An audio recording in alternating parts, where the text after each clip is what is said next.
for the parents' oatmeal, we're going to be serving it with some beef short rib. Ooh. Now this is just a way to add something really nice, kind of like decadent or kind of luxurious. These are already braised beef short ribs, okay? Yeah, there's not a lot of fat on those. No, I trimmed off some of the fat after I cooked them, okay? And we'll just add in a little bit of additional seasoning to them.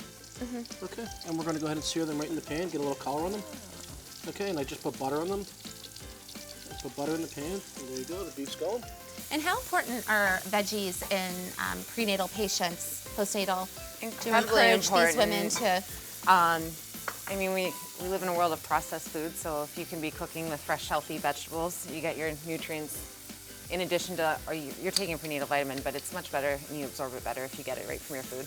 Right, okay. Yeah. Okay, So even if you're taking prenatal, still eat No, all those it's veggies. still really important to have a good variety in your diet. Good. And there's lots in there, right? Peas in.